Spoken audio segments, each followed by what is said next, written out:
Hey team, it's Mr. Z, and today we're going to look at exponential functions with given characteristics. And the idea is I'm going to show you how to play around in order to generate a potential equation. Let's take a closer look. To review, we have to talk about an exponential function in the basic form of one. An exponential function is going to look like something of the following. It's going to be f of x, which is going to be equal to a times b to the x value. Now, when b is greater than 1, it's going to be a growth function.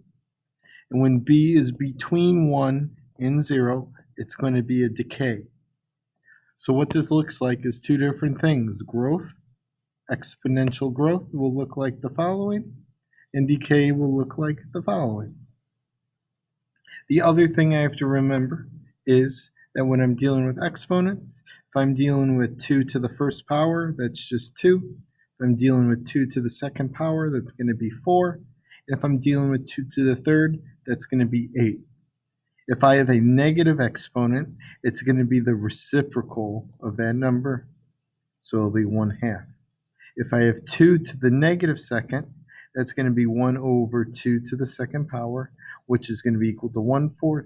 And if I have 2 to the negative 3, that's going to be 1 over 2 to the positive 3, which is going to be 1/8. With these in mind, we're going to go ahead and now look at our first example. It is increasing, right? This is my dead giveaway that it's going to be a growth function. Now I got to figure out what exactly is going to be the number, but I see that when I plug in -1, it's going to be 1/9. So the idea is for my number, when I plug in -1, so whatever number it is, we'll call it x. When it's to the negative first, it gives me 1/9.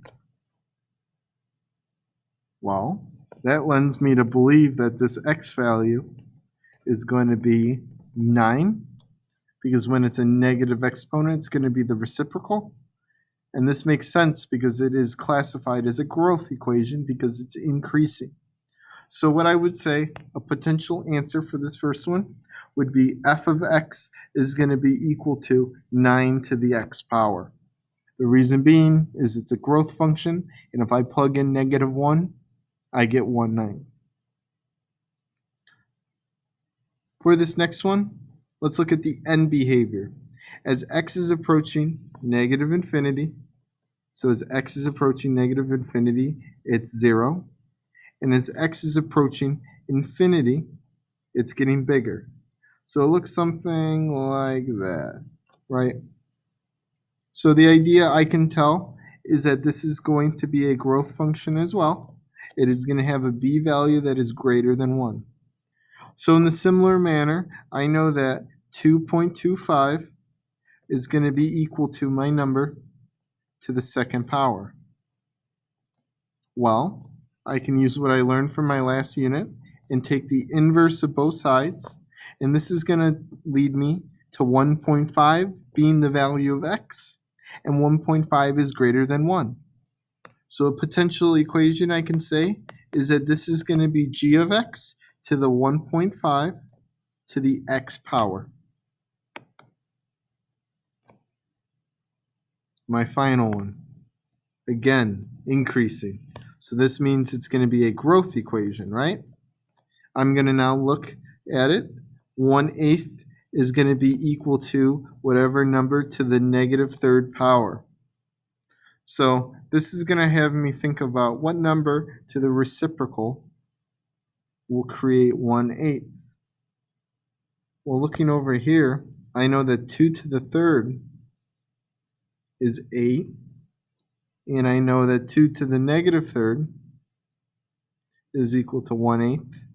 So I know it's going to be 2 because it's going to be growing. That means the b value is greater than 1, which is what I want, and it matches the reference point. So I can call this function h of x is going to be equal to 2 to the x power. Overall, I hope this helped you take a closer look at exponential functions and improve your ability to use the given characteristics to generate a function. Hope this has helped. That's it for now.